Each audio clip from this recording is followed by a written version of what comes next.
Bonjour à toutes et à tous, bienvenue. C'est une semaine spéciale dans Smart Impact. Bismart est partenaire de Change Now, l'événement mondial des solutions pour la planète, climat, biodiversité, ressources, inclusion. Tous ces défis seront abordés du 27 mai au 29 mai. Dans cette émission, je recevrai chaque jour un participant de cet événement de Change Now avec, pour commencer, Cyr Dioré, qui est co-dirigeant de Greenfib, qui invente une nouvelle matière biosourcée, responsable, 100% biosourcée pour remplacer le plastique. Et puis pendant cette semaine, on va garder Smart Ideas aussi, une start-up à l'honneur aujourd'hui.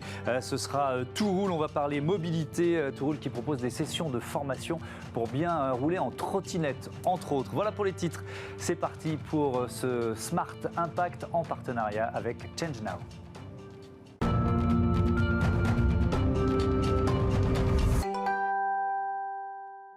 Le premier invité de cette semaine spéciale Change Now, c'est donc Cyr Dioré. Bonjour. Bonjour. Bienvenue, heureux de vous accueillir. Vous êtes co-dirigeant de Greenfib avec Luc Ménétré qui a créé cette entreprise. Peut-être avant de la présenter, un mot de cet événement qui nous réunit aujourd'hui. Change Now, rendez-vous de ceux qui veulent accélérer le changement. Pourquoi c'est important pour vous et pour votre entreprise d'y participer ? Alors, je vais le dire assez simplement, avec une petite phrase que je dis assez souvent, c'est qu'on comprend avec sa tête et on bouge avec ses tripes. Et tout ce qui nous met en mouvement, c'est l'émotion, c'est la motivation, c'est le moteur, tout ça c'est la même racine. Et donc il faut se mettre en mouvement et Change Now, et dans le mot et dans l'événement, on est complètement dans cette dynamique-là. Oui, on est dans cette logique de mouvement, on est aussi dans une logique d'écosystème, de partage d'idées. Est-ce que ça peut être une source d'inspiration, un événement comme celui-là pour vous ? Oui, parce qu'on n'apprend que de la différence et donc il faut qu'on se côtoie dans toutes nos différences, toute cette start-up, ces petites pousses branchouillettes qui poussent de partout, ouais. Et les gros qui sont à côté. Vous parlez de David et Goliath la semaine dernière. On a abordé ce thème dans l'émission. On est là-dedans aussi. Donc ouais, pour moi c'est clé. Ouais. Et on va continuer de parler d'écosystème un peu plus tard parce que c'est une brique importante de la construction de Greenfib. Alors Greenfib, quand est-ce que vous avez rejoint l'aventure ? Puis peut-être qu'il faut expliquer ce que c'est cette entreprise. Alors c'est une aventure que j'ai rejoint, je vais le dire de deux manières. Il y a des quelques dizaines d'années puisqu'on est copains de collège avec Luc. Ouais. Donc c'est une aventure qu'on partage humaine en tout cas depuis bien longtemps. Et puis quand il a créé Greenfib il y a 10 ans maintenant, il a commencé à réfléchir il y a 13 ans, il a breveté et créé il y a 10 ans.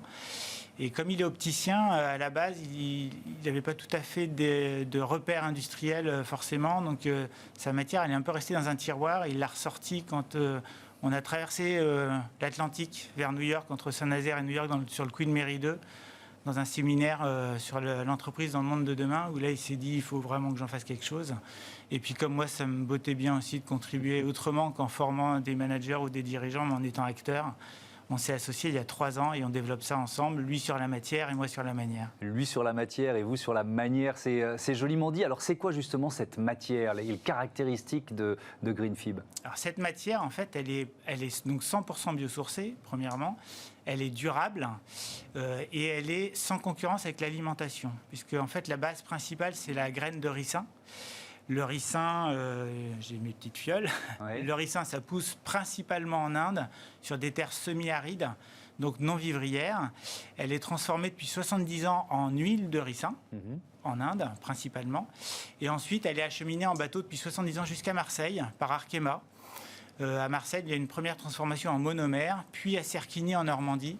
Et en Normandie, on crée le polymère Rilsan, qui est lui-même 100% biosourcé, mais qui depuis 70 ans, pour être au niveau des performances des différentes industries, a toujours été mixé avec du pétro-sourcé. Et ce qu'a fait Luc, c'est qu'il a pris cette base très saine, très performante et qu'on connaît très très bien, et il lui a associé du bois ou du roseau, du talc ou de la coquille d'huître en fonction des performances techniques, esthétiques, écologiques qu'on souhaitait avoir, qui nous permet d'arriver à un résultat intéressant. Pourquoi c'est important que la matière première biosourcée ne soit pas en concurrence, si j'ose dire, avec l'alimentation ? C'est éthiquement important. On voit bien que c'est pas très important quand on démarre, quand on est tout petit, mais après, quand on commence à avoir des volumes, on commence forcément à rentrer dans des confrontations d'idées économiques, de lobbying ou autres. Donc en étant cohérent de chez cohérent dès le départ, on peut grandir vite et bien. Est-ce que ça vous différencie d'autres bioplastiques? Ouais, alors Parce que c'est l'une des critiques qu'on fait au bioplastique. ouais, alors c'est clairement ce qui nous différencie. Il y a d'autres éléments. Ce qui nous différencie aussi, c'est le fait d'être accessible en quantité pour les gros industriels, puisque le Rilsan sur lequel on s'appuie est structuré sur des volumes comme ça. Et nous, on travaille avec Arkema en amont et avec 2 circuits courts autour de nous, et on vient un petit peu à la notion d'écosystème déjà, de production et de transformation pour pouvoir faire du volume aussi.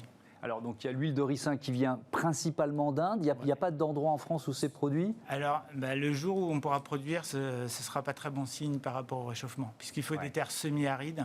Donc, on va éviter de les avoir trop tôt en France. Ce serait quand même pas mal. C'est logique. Donc, la source, c'est l'Inde. Ensuite, les autres matériaux dont vous avez parlé, coquilles d'huîtres, bois, roseaux, etc., ça vient d'où? Là, on est au niveau du bois et de la coquille d'huître, on vient de la Bretagne. Et puis au niveau du roseau, on vient de la Brenne. Donc encore une fois, avec Luc, on est sur 2 régions, Nouvelle-Aquitaine et la Bretagne. On est dans le Haye. Et puis le tal qui vient aussi de Nouvelle-Aquitaine, des Pyrénées. Donc ça veut dire que vous avez pensé, ou que Luc Ménétré a pensé ce nouveau matériau dès sa conception pour qu'il soit le plus possible, déjà, alors sourcé en France quand c'est possible, mais fabriqué en France. Ouais. Ça, c'est la base, quoi. Exactement. Fabriqué en France et durable.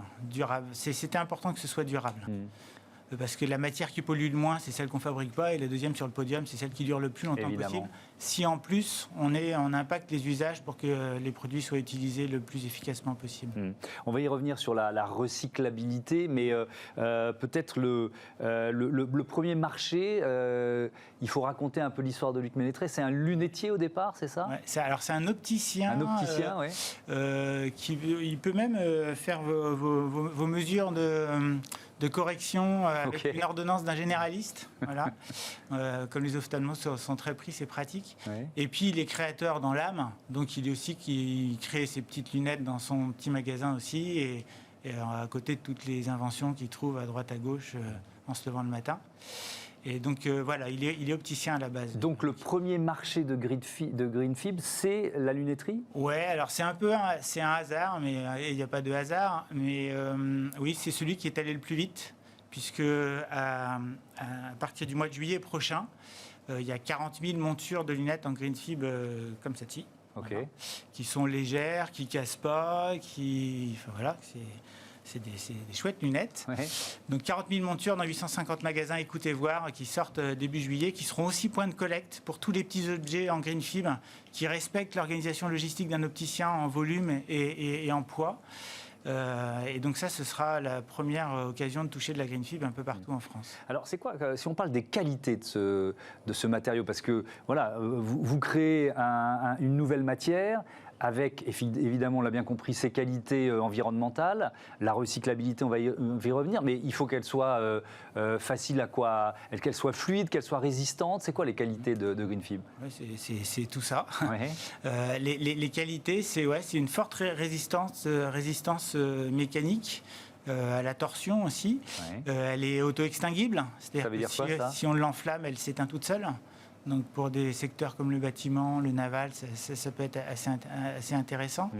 Elle ne casse pas, ou très difficilement, un peu comme une carte bleue. On peut la blanchir en la pliant un certain nombre de fois, mais c'est difficile à la casser. Donc pour les lunettes des enfants, c'est parfait. Et même pour les interrupteurs, j'ai un interrupteur là en Greenfib. Ouais. Les techniciens de ceux qui fabriquent les interrupteurs, la première chose qu'ils regardent, c'est les 4 petits picots dans lesquels on clipse le cache sur l'interrupteur, ouais, qui casse tout le temps. Il n'y a que ça qui les intéresse. En Greenfib, ça ne casse pas. C'est ce qui les a motivés pour creuser le sujet. Donc ça, c'est aussi un marché pour Greenfib? C'est aussi un marché pour Greenfib. Ouais. En fait, les marchés pour Greenfib, les plus naturels, c'est ceux qui sont les objets de consommation, les biens de consommation. Donc c'est des stylos, c'est des montres, c'est des lunchbox, c'est des interrupteurs, c'est des lunchbox ou des plateaux repas. Ça veut dire qu'il faut une certification pour ça. C'est quoi? Ça s'appelle contact alimentaire, c'est ça? Ouais, donc c'est effectivement, Greenfib est certifié au contact alimentaire. Donc c'est ce qui nous permet de viser ce marché-là aussi. Les plateaux repas, on a testé. En fait, aujourd'hui, Greenfib s'injecte très très bien. Moi, j'ai passé 15 ans dans l'industrie et les gars de prod, ils sont contents de travailler la green fibre dans les usines, donc ça, c'est chouette. Et ça s'extrude assez bien aussi. On est en train de finaliser cette partie-là. On l'imprime en 3D aussi, en filament. Mais aujourd'hui, c'est vraiment sur l'injection que c'est parti.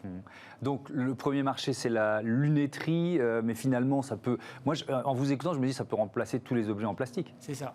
C'est le principe. C'est le principe. Ouais. Après, il ne faut pas qu'on se perde non plus. C'est-à-dire? Donc, on fonce quand, dans la manière, parce qu'il faut qu'on parle un petit peu de la manière aussi avec la matière, c'est important. On fonce quand c'est efficace, donc quand c'est humainement fluide, quand c'est techniquement possible et quand c'est financièrement possible également. Quand on prend l'écologique et ensuite on regarde comment ça se passe économiquement, il faut que ça fonctionne dans ce sens-là. Alors, ça veut dire quoi justement dans cette manière dont vous êtes plus précisément chargé? Il y a des marchés sur lesquels vous ne voulez pas pour l'instant vous développer parce que vous considérez qu'ils ne vous permettent pas d'être cohérent par rapport à la promesse? Alors, c'est vrai que le mot cohérence, c'est un mot qui est clé pour nous. Voilà. Donc, on a besoin d'être cohérent. Les marchés qu'on ne souhaite pas adresser, c'est ceux qui sont clairement l'arme qui cache la forêt. C'est-à-dire que nous, on souhaite être soit une pièce de puzzle de plus pour ceux qui sont déjà clairement engagés et efficaces dans quelque chose qui est cohérent écologiquement et économiquement. Et on aime beaucoup aussi prendre du temps avec ceux qui ont fait du chemin dans leur tête, qui ont une intention, mais qui ne savent pas trop comment passer à l'action, changer de modèle, changer de manière de fonctionner. Et ça, on aime bien accompagner. On a plusieurs manières de le faire avec ceux qui travaillent autour de nous, nos transformateurs, nos producteurs de matière, etc. On les réunit dans un théâtre équestre, on les fait travailler avec nous sur notre analyse de cycle de vie de Green Fibre, qu'est-ce que c'est qu'une analyse de cycle de vie, etc.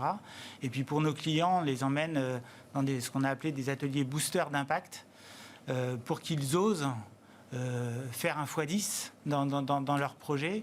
Comme au début, on avait un projet de mettre quelques Vélib à Paris, et si je ne me trompe pas, JC Decaux a dit c'est pas ça qu'il faut mettre, c'est 10 fois plus. Si vous voulez changer les usages et que les Vélib rentrent réellement dans la vie des Parisiens. Donc il faut qu'on ose ça, il faut qu'on se donne les moyens de réussir ça derrière. Et donc on emmène nos clients, de gros, de moyens, de petits, pour qu'il y ait de l'échange entre eux aussi et que tout ça produise des projets avec Green Fibre, mais pas seulement. Donc il y a ces journées de co-construction, c'est ça, vous venez d'en parler un petit peu, mais ça se passe comment en fait parce que là on est vraiment dans la définition de l'écosystème. J'ai une autre émission sur la chaîne qui s'appelle l'écosystème. C'est quoi? C'est fédérer autour de vous tous les partenaires que vous pouvez avoir et qui peuvent même être parfois concurrents sur certains marchés. Comment ça marche votre écosystème en fait? C'est ça. Alors au niveau de notre écosystème de services qu'on peut donner à nos clients, il y a toute la partie production, transformation, mais aussi design, éco-conception. Donc, on a une approche globale, on n'est pas spécialiste de chaque partie, on est peut-être un peu spécialiste de la capacité à prendre toutes ces parties et en faire quelque chose ensemble. Donc ça effectivement, on les réunit autour d'un thème qui nous paraît pertinent pour nous. La CV en était un. On a travaillé sur notre plateforme de marque aussi, parce que la matière ne suffit pas. Gore-Tex, par exemple, nous inspire. Pourquoi une grande marque comme Adidas ou Nike s'embête à écrire Gore-Tex sur sa veste? Il y a des choses qu'il faut aller chercher, qu'il faut comprendre. Donc nous, ça nous intéresse de comprendre ça et de voir qu'est-ce qu'on peut en faire. Ça, c'est au niveau de l'écosystème des acteurs. Et au niveau des clients, là, on les fait se rencontrer. Il y a 15 jours, on avait Biocop et Sodexo pour les deux principaux. Et puis, on avait aussi 2 PME, une qui fait des goodies. Alors, les goodies, c'est pas terrible pour le verre. Non. Mais s'ils sont la première agence de goodies, à vendre des goodies qui sont éco-conçus, qui ont une ACV, etc., ça devient plus intéressant. L'autre qui fait des télécommandes, par exemple. Voilà. Et puis 2 petites start-up. Et quand vous faites rencontrer Biocop et Sodexo, qu'est-ce qui se passe? Il se passe des belles choses. Il se passe des belles choses parce que, alors, on veille quand même à ce qu'ils ne soient pas concurrents. Ils viennent à 2-3 par entreprise pour pouvoir avoir des moments en intra et des moments en inter, confronter leurs idées avec le regard des autres. Et donc, ça se passe très, très bien. Et ça rejoint un peu mon ancien métier. C'était quoi votre ancien métier? De former, d'accompagner les dirigeants, les managers sur leur stratégie, sur leur travail ensemble, oser s'éclater ensemble, c'est important pour moi. C'est comme ça qu'on fait des trucs de dingue et qu'on a traversé l'Atlantique avec The Bridge sur le Queen Mary. Voilà. Alors, je viens à l'autre qualité effectivement de Greenfib, vous l'avez évoqué, mais très rapidement, c'est sa recyclabilité. Je reviens là à la matière, mais c'est important aussi sur le projet global de l'entreprise. À quel point elle est recyclable? Ça veut dire que si je vous ramène des lunettes ou des objets en Greenfib, vous allez en faire quoi? Alors, elle est recyclable plusieurs fois déjà. Ouais. Ça, c'est important pour nous de le préciser.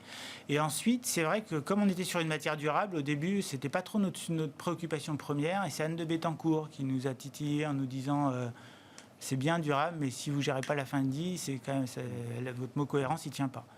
Donc, on a développé 3 manières de pouvoir recycler. Tout ce qui est recyclage à la source avec les industriels. Quand on usine des faces de lunettes, ça fait du copeaux, ça fait du déchet.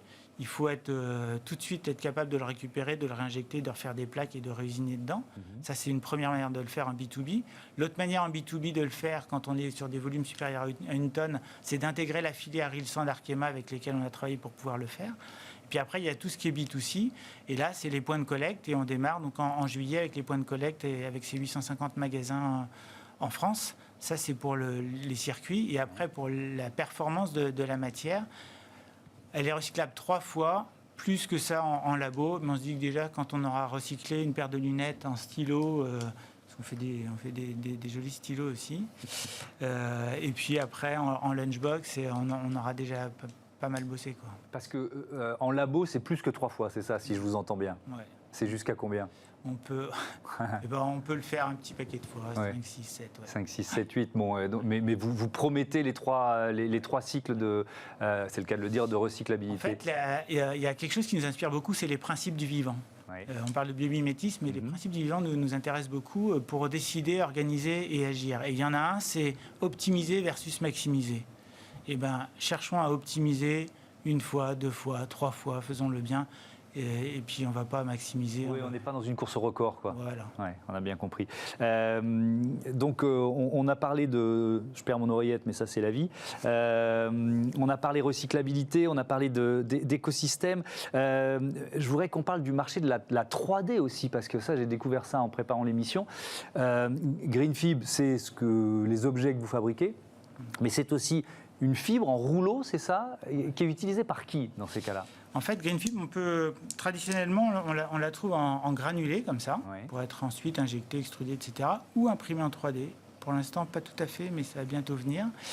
Et pour l'impression 3D, on a aussi développé un filament qu'on trouve en bobine chez Polymix, qui est notre distributeur en Europe.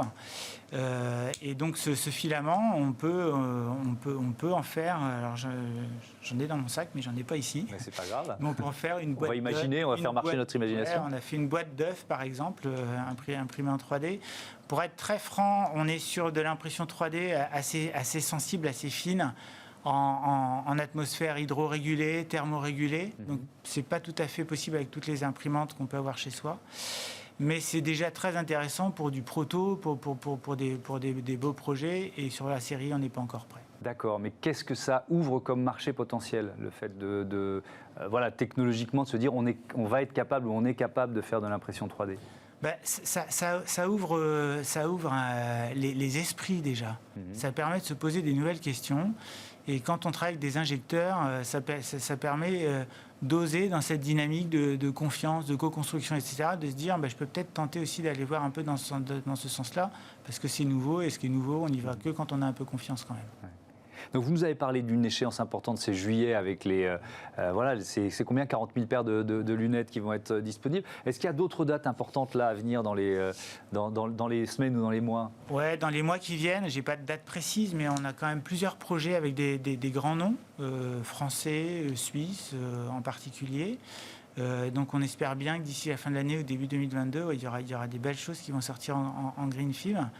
Et ce qui nous intéresse aussi, c'est de voir, par exemple, avec une marque de montre, on sait que ça va sortir, mais ce qui nous intéresse, c'est de voir comment ça va sortir, comment ça va impacter. On est rentré dans un magasin il n'y a pas très longtemps de cette marque-là, et sur une matière biosourcée, le vendeur nous a dit c'est du plastique recyclé. C'est dommage, quand il y a un projet de fond partagé par tout le monde, il faut qu'on arrive jusqu'au bout. Donc on travaille sur les lunettes, là on aura un bon exemple pour s'améliorer encore derrière. Pour que jusqu'au bout, dans les magasins, ce que nous, on partage avec nos tripes, ils puissent le sentir et puissent le partager aussi avec leurs clients. Donc ça, c'est ce qui va se passer dans les mois qui viennent. Et puis on travaille aussi à renforcer nos moyens pour pouvoir impacter plus rapidement, parce que les consciences vont plus vite que les processus de développement industriel. Il faut qu'on se remette en cause dans nos processus de développement industriel, dans les décisions, dans le décloisonnement en inter et pas seulement en interne, entreprise, etc. On va terminer avec ça, justement, ce mot impact. Ouais. Qu'est-ce qu'il veut dire pour vous? Pourquoi il est important? En fait, pour moi, il est important parce que on n'a pas trop le choix que de changer de modèle, et que du coup, quand on en est convaincu, qu'on voit qu'il y a moyen de le faire d'une manière chouette également, et bien, plus on arrive à partager ça avec du monde, plus on peut emmener ce monde-là dans cette énergie-là, et ben plus on se dit qu'on a passé un bon moment, qui a servi un petit peu à quelque chose. Donc ce mot impact, il est important, bien plus que la performance. Ouais.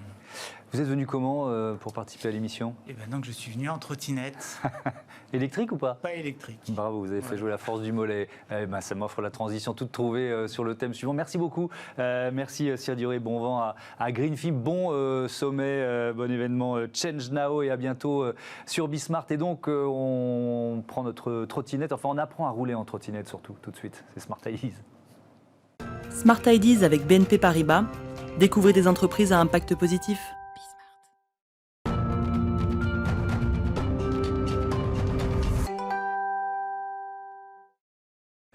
Bonjour James Belland, bienvenue. Bonjour. Vous êtes le cofondateur de Toowool. Votre métier, c'est la formation, la prévention pour les utilisateurs de ce que l'on regroupe sous l'appellation EDPM. C'est quoi déjà les EDPM? Alors les EDPM sont les engins de déplacement personnel motorisés. Alors il y a quoi là-dedans?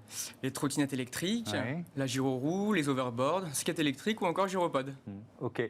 Et enfin, en fait, tous les nouveaux usages qu'on appelle aussi les nouvelles mobilités au sens un peu plus large. Est-ce qu'on sait combien ça représente d'utilisateurs aujourd'hui en France? Aujourd'hui, en France, on est sur un marché de près de 2 millions d'utilisateurs et d'utilisatrices, Ouais. avec 640 000 unités vendues de trottinettes électriques en France en 2020.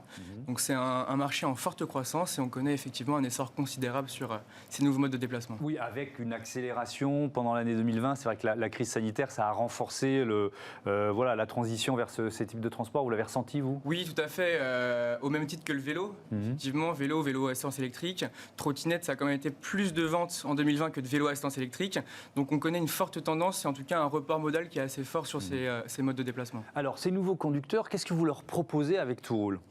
Alors avec Toowool, on accompagne donc différentes structures, collectivités, entreprises, avec finalement, à terme, le but, c'est de sensibiliser les citoyens, les employés. Donc on propose des actions de sensibilisation grand public et également des formations professionnelles. Donc l'objectif étant de pouvoir les sensibiliser aux règles de sécurité existantes et également de pouvoir les former à la pratique de ces nouveaux modes de déplacement.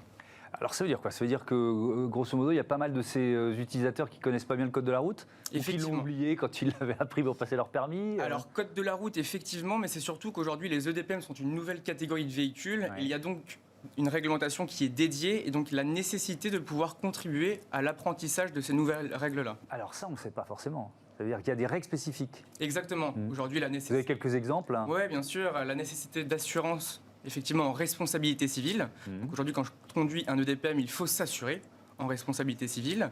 Effectivement, il faut également être âgé de 12 ans. Les véhicules ont une vitesse maximale autorisée sur l'espace public de 25 km/h.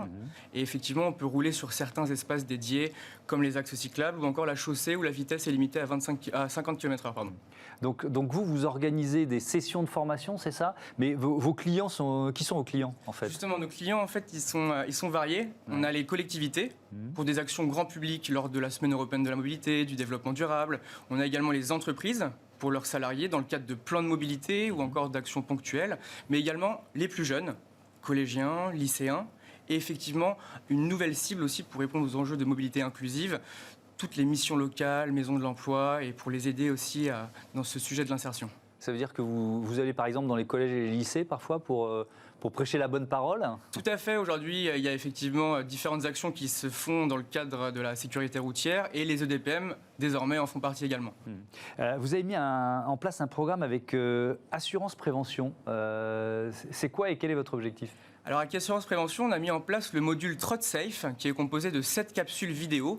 L'objectif étant de pouvoir toucher à une plus grande échelle tous les actuels utilisateurs et utilisatrices de DPM et surtout les futurs. Donc l'objectif avec ces capsules-là étant de pouvoir rappeler toutes les règles de sécurité existantes autour des EDPM et également les bonnes pratiques. Oui. Alors c'est quoi? C'est des petits films en fait? C'est ça, c'est des modules alors sous format pas e-learning, on est sur un format de motion design vidéo effectivement qui se rapproche un peu des formations e-learning que nous proposons aux entreprises également.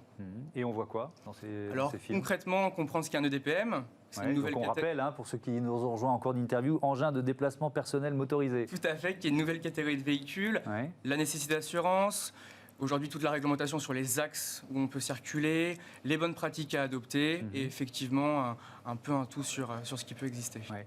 La création de nouvelles pistes cyclables dans de nombreuses villes de France, alors on les a appelées les Corona-pistes, et puis en fait elles sont dans de nombreux, je ne vais pas donner de pourcentage parce que je n'ai pas de chiffre précis, mais en train d'être viabilisées.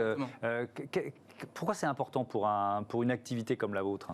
Effectivement, aujourd'hui, on peut avoir des ressentis quand on va sur le terrain, des ressentis d'utilisateurs qui nous disent qu'il n'y a pas assez d'axes cyclables. Donc pour nous, c'est aussi le moyen de pouvoir pousser ce type d'infrastructure auprès des collectivités. Et pour nous, effectivement, pour notre activité, il est important que des utilisateurs, même de vélos, de trottinettes, puissent se sentir en sécurité sur la route. Et ça nous permet également de pouvoir faire découvrir le patrimoine culturel d'une ville grâce aux axes cyclables, mais également de pouvoir favoriser l'accessibilité à ces axes pour les trajets domicile-travail. Alors évidemment, l'objectif général de Touroule, c'est de réduire le nombre d'accidents. Tout à fait. On peut l'évaluer. On sait combien sur les 2 millions d'utilisatrices et d'utilisateurs, voilà. Ouais. Aujourd'hui, j'ai plus le chiffre exact en tête. On est à moins d'une vingtaine, puisqu'effectivement, on parle beaucoup d'accidents en trottinette électrique. Ouais. Mais effectivement, c'est un phénomène qui est récent, dont on parle énormément. Donc effectivement, il y a aujourd'hui des conduites à risque où on voit des personnes qui se déplacent à 2, 3 dessus. Encore à Avignon ce week-end, on a vu que 3 fillettes se sont fait renverser. Donc des chiffres en constante hausse, effectivement. Et c'est justement là notre but, de pouvoir contribuer à une meilleure cohabitation entre tous ces utilisateurs de l'espace public. Oui, il faut apprendre à partager la ville, en fait. Tout à fait. Exactement. La ville, les autres, le respect de soi et également des autres avec qui on est amené à cohabiter. Voilà les principes que Touroule propose à ses clients et utilisateurs. Merci beaucoup, merci James Belland. Bon vent à vous, à bientôt sur Bismart. Voilà, c'est la fin de cette émission. On se retrouve demain pour une autre édition spéciale Change Now. On sera avec Elisabeth Tchoungi, la directrice RSE Diversité et Solidarité du groupe Orange. À demain, salut.